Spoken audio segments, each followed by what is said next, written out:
बच्चों, इसके पहले के वीडियो में हमने वृत्त से संबंधित कुछ गुणधर्मों पर चर्चा की थी। आज हम इस वीडियो में वृत्त से संबंधित कुछ अन्य गुणधर्मों की चर्चा करेंगे। सबसे पहले हम समझते हैं वृत्त चाप किसे कहते हैं। वृत्त की छेदन रेखा वृत्त को दो भागों में विभाजित करती है। प्रत्येक भाग को हम वृत्त चाप कहते हैं। आपके सामने एक वृत्त है और ये एक छेदन रेखा है AB। यह छेदन रेखा AB वृत्त को दो भागों में विभाजित करती है। एक भाग आपका बनता है AXB और दूसरा बनता है AYB। तो इस तरह से इस पूरे वृत्त, ये पूरा वृत्त जो है वो दो चापों में विभाजित हो जाता है, जिसमें एक चाप का नाम है चाप AXB और दूसरे चाप का नाम है चाप AYB। तो वृत्त चाप जो है वो वृत्त का ही एक भाग होता है। कोई भी छेदन रेखा वृत्त को दो भागों में विभाजित करेगी। कहने का अर्थ है कि वृत्त को दो चापों में विभाजित करेगी। यहाँ पर छेदन रेखा AB वृत्त को दो चापों चाप AXB और चाप AYB में विभाजित करती है। वृत्त छेदन रेखा के जिस तरफ वृत्त का केंद्र होता है, जैसे यहाँ पर देखिए वृत्त का केंद्र C है, यह छेदन रेखा AB के जिस तरफ होगा उस तरफ का जो चाप होगा, मतलब चाप AYB, यह वृत्त का दीर्घ चाप होगा। और जिस तरफ केंद्र नहीं है उस तरफ का जो चाप होगा, मतलब चाप AXB, ये इसका लघु चाप है। तो ये पूरा वृत्त दो चापों में विभाजित हो गया इस छेदन रेखा AB के कारण, जिसमें चाप AXB लघु चाप है और चाप AYB दीर्घ चाप है। इस तरह से आपने वृत्त चाप को समझ लिया। अब हम आते हैं केंद्रीय कोण, सेंट्रल एंगल। केंद्रीय कोण किसे कहते हैं? जिस कोण का शीर्ष बिंदु वृत्त का केंद्र होता है उसे हम केंद्रीय कोण कहते हैं। यहाँ पर देखिए एक वृत्त है और इस वृत्त के प्रतल में ही एक कोण बनाया गया है, कोण AOB। इस कोण AOB का जो शीर्ष है O, वही वृत्त का केंद्र है। इस तरह से कोण AOB को हम केंद्रीय कोण कहेंगे। केंद्रीय कोण की परिभाषा यह है कि ऐसा कोण जिसका शीर्ष बिंदु वृत्त का केंद्र हो, ऐसे कोण को हम केंद्रीय कोण कहेंगे। यहाँ पर कोण AOB वृत्त का केंद्रीय कोण है। अब हम आते हैं चाप का माप। किसी चाप को हम कैसे नापते हैं? देखिए, किसी चाप को हम अंश में मापते हैं। क्योंकि अंश में हम कोण को नापते हैं, इसका मतलब चाप की माप जो होती है वो किसी कोण से संबंधित होती है। ध्यान रखिए, लघु चाप का माप केंद्रीय कोण के बराबर होता है।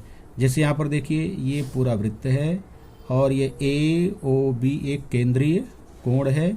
यह केंद्रीय कोण AOB इस पूरे वृत्त को दो चाप में विभाजित कर रहा है। एक चाप है APB और दूसरा चाप है AQB। तो ये जो लघु चाप है APB, इसकी जो माप होगी वो इस केंद्रीय कोण की माप के बराबर होगी। जैसे अगर ये केंद्रीय कोण AOB 60 अंश का है तो इस चाप APB की माप भी 60 अंश होगी। तो कहने का मतलब है कि लघु चाप की माप हमेशा केंद्रीय कोण की माप के बराबर होती है। मतलब माप चाप APB यहाँ पर इज इक्वल टू, अगर ये एंगल थीटा है, कोण AOB थीटा के बराबर है, तो यहाँ पर माप चाप APB बराबर हो जाएगा थीटा के। ये तो लघु चाप की माप हो गई। हमने कहा कि हर लघु चाप से के संदर्भ में एक दीर्घ चाप भी बनता है। अब ये चाप AQB ये दीर्घ चाप है। लघु चाप APB की माप केंद्रीय कोण के बराबर हो जाएगी। तो फिर दीर्घ चाप ए क्यू बी की माप क्या होगी?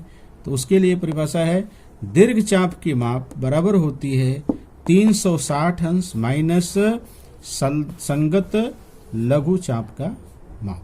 तो यहाँ पर चाप ए क्यू बी दीर्घ चाप है, तो माप चाप ए क्यू बी बराबर होगा 360 अंश माइनस थीटा। थीटा मतलब इस लघु चाप का माप, 360 अंश माइनस थीटा। अगर ये थीटा 60 का होता मान लो, तो माप चाप ए पी बी 60 का होता, और चाप ए क्यू बी कितना होता? 360 माइनस 60, मतलब ये चाप ए क्यू बी कितने का हो जाता? 300 अंश का हो जाता। तो इस तरह से लघु चाप का माप केंद्रीय कोण के बराबर होगा, और दीर्घ चाप का माप 360 अंश माइनस संगत लघु चाप के माप के बराबर होगा। तीसरा है अर्धवृत्त का माप क्या होता है? अर्धवृत्त का माप हमेशा 180 अंश होता है, और पूरे वृत्त का माप जो होता है वो 360 डिग्री होता है। इसलिए चाप के माप से संबंधित ये बातें आपकी समझ में आ गई होगी, मैं समझता हूँ। ध्यान रखिए, लघु चाप का माप हमेशा केंद्रीय कोण के बराबर होगा, और दीर्घ चाप का माप जो होगा वो 360 माइनस संगत लघु चाप के माप के बराबर होगा, और अर्धवृत्त का माप 180 अंश होगा, और पूरे वृत्त का माप 360 अंश होगा। कुछ प्रश्नों को भी देख लेते हैं। देखिए, आकृति में यहां पर एक वृत्त है, वो इस वृत्त का केंद्र है। अब हमें चाप ए एक्स बी और चाप ए वाई बी का माप यहां पर ज्ञात करना है। अब देखिए, यहां पर दूसरा प्रश्न है, बिंदु ओ केंद्र वाले वृत्त पर ए बी और सी 3 बिंदु दिए गए हैं। ए बी और सी ये 3 बिंदु हैं। इन तीनों बिंदुओं से बने सभी चापों के नाम लिखना है आपको, और यदि मापचाप ए बी 110 हो, मापचाप बी सी 125 अंश हो, तो शेष चापों के माप आपको लिखने हैं। अब देखिए इसको, यहां पर देखिए वही प्रश्न है, पहले प्रश्न का हल मैं आपको दे रहा हूं। फिगर देखिए, ये एक वृत्त है, और इस वृत्त में चाप ए एक्स बी का माप आपको लिखना है। हमने कहा था कि चाप ए एक्स बी यहाँ पर लघु चाप है, और लघु चाप की माप जो होती है वो केंद्रीय कोण के बराबर होती है। यही चाप के माप की परिभाषा है। तो यहाँ पर माप चाप ए एक्स बी बराबर होगा एंगल ए ओ बी, मतलब ये 60 अंश का हो जाएगा आपका। अब मापचाप ए वाई बी अगर आपको निकालना है, तो ए वाई बी तो दीर्घ चाप है, तो मापचाप ए वाई बी बराबर होगा 360 अंश माइनस मापचाप ए एक्स बी, मतलब 360 अंश माइनस 60 अंश, ये बराबर हो जाएगा 300 अंश। तो मापचाप ए वाई बी 300 का होगा, और मापचाप ए एक्स बी यहाँ पर 60 का हो जाएगा। इस चीज को समझिए। अब यहां पर देखिए वही दूसरा प्रश्न, ये एक वृत्त है, इस पर 3 बिंदु ए बी सी दिए गए हैं। यहां से यहां तक चाप ए बी 110 का है, चाप बी सी 125 का है। अब शेष सभी चापों के माप हमको यहां पर ज्ञात करने हैं। इस वृत्त में इन 3 बिंदुओं से कितने चाप बन जाएंगे? देखिए इनके नाम मैं लिख रहा हूं, इनके नाम। एक तो चाप ए बी, चाप बी सी ये बना, और एक चाप ए सी बना। 3 चाप तो ये हो गए। अब हम क्या करते हैं, एक बना चाप ए बी सी यहाँ से यहाँ तक पूरा, और एक बना यहाँ से यहाँ तक चाप ए सी बी ये बना आपका, और एक आपका बनता है चाप बी ए सी, ये यहाँ से यहाँ तक का चाप। इस तरह से कुल 6 चाप बन जाते हैं। इन 3 बिंदुओं से कुल 6 चाप बनते हैं। अब इनके नाप आप याद कीजिए। माप चाप ए बी सी का माप आपको ज्ञात करना है। जब 2 चापों में केवल एक बिंदु कॉमन हो तो आप उन्हें आसानी से जोड़ सकते हो। मापचाप ए बी सी का मतलब हो गया मापचाप ए बी धन मापचाप बी सी। 110 प्लस 125 बराबर 235, ये पूरा ए बी सी प्लस मापचाप ए सी कितना हो जाएगा। फिर अभी ए सी आपको निकालना है, तो अब आप देखिए कि यह ए सी और यह पूरा ए बी सी मिलकर के पूरा वृत्त हो जा रहा है। तो अब आपको चाप ए सी का माप निकालना है, तो आप क्या करोगे 360 से माइनस कर दोगे। मापचाप ए सी बराबर 360 अंश माइनस मापचाप ए बी सी, और मापचाप ए बी सी आप निकाल चुके हो 235 डिग्री का, तो माइनस 235 मतलब ये 125 डिग्री का हो गया। इस तरह से मापचाप ए सी बी कितना होगा, ए सी बी ये निकालना है आपको। तो क्या करोगे, इसमें ए सी प्लस बी सी कर देंगे। मापचाप ए सी बराबर मापचाप ए सी प्लस मापचाप बी सी, और मापचाप ए सी आपका आया है 125 और मापचाप बी सी है वो भी है 125, तो ये दोनों मिल जाएगा, हो जाएगा 250 डिग्री। तो मापचाप ए सी भी हो गया 250 डिग्री। फिर निकालना है मापचाप बी ए सी, बी ए सी, बी ए सी का माप निकालना है। तो आप क्या करोगे 360 में से इस मापचाप बी सी का माप घटा दोगे। तो मापचाप बी ए सी बराबर 360 माइनस मापचाप बी सी, तो 360 माइनस 125 ये बराबर हो गया 235। हम आते हैं एक्सरसाइज नंबर 3.3। इसको देखिए, यहां पर देखिए एक वृत्त दिया गया है, ये एक वृत्त है और इस वृत्त पर 4 बिंदु हैं डी ई एफ जी, ये 4 पॉइंट है, इसका केंद्र सी है। ठीक है, अब यहाँ दिया है एंगल ई सी एफ 70 का है, यहाँ सी केंद्र है, तो ई सी एफ केंद्रीय कोण हो गया, इसका माप कितना है 70 डिग्री। अब आप दिया है मापचाप डी जी एफ 200 डिग्री का है, डी जी एफ यहाँ से यहाँ तक ये चाप जो है वो 200 डिग्री का है। तो आपको मापचाप डी ज्ञात करना है और मापचाप डी ई एफ ज्ञात करना है। अब यहां पर देखिए ध्यान से, पहले क्योंकि angle C D E C F 70 का है, इसका मतलब ये हो गया कि मापचाप ई एफ जो होगा वो एंगल ई सी एफ के ही बराबर होगा। ये चाप के माप की परिभाषा है, तो ये 70 का हो गया, मापचाप ई एफ 70 का हो गया। किसी भी चाप की माप उसके संगत केंद्रीय कोण के माप के बराबर होती है, किसी भी चाप की माप उसके संगत केंद्रीय कोण के माप के बराबर होती है, इसलिए मापचाप ई एफ बराबर हो जाएगा 70 डिग्री का।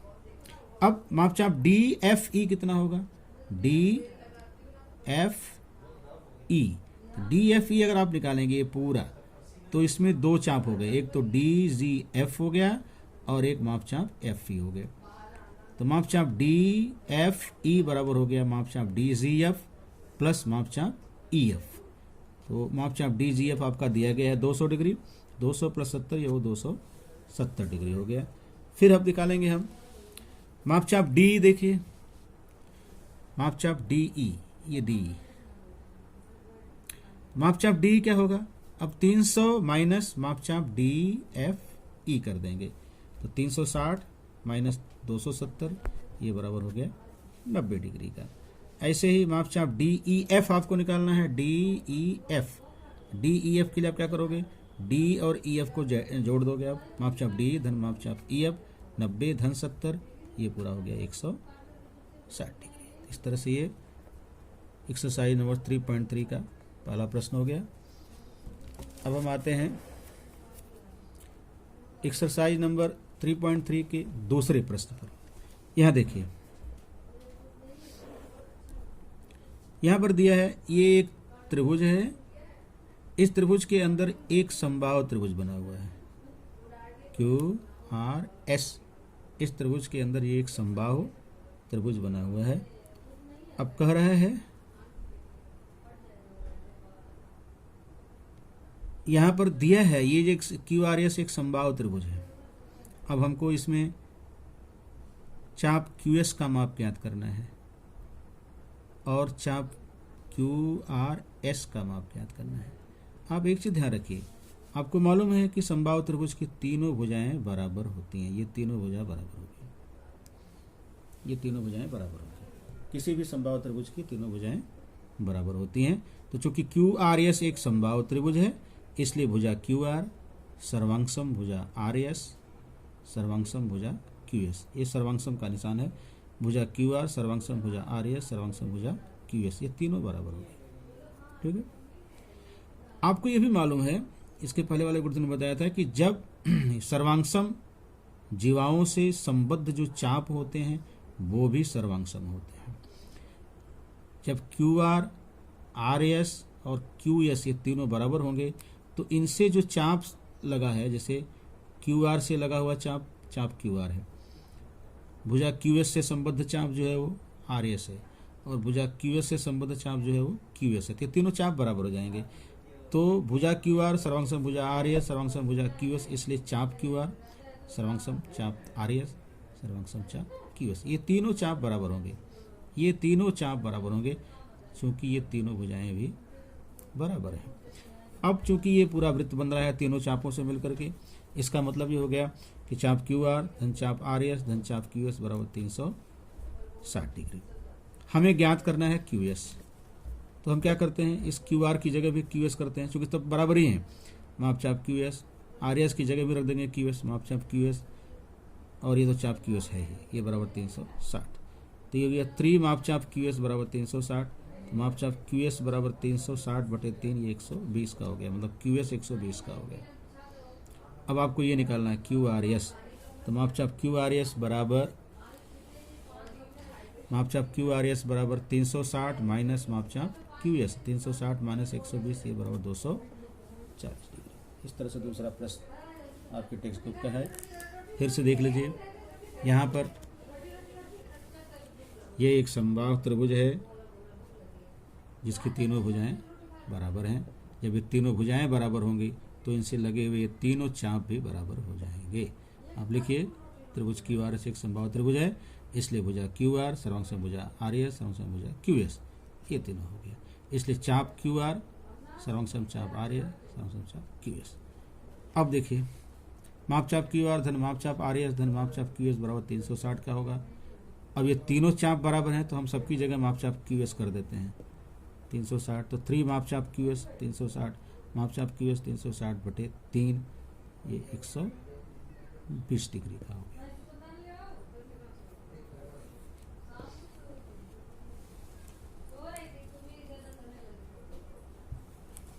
अब इसके बाद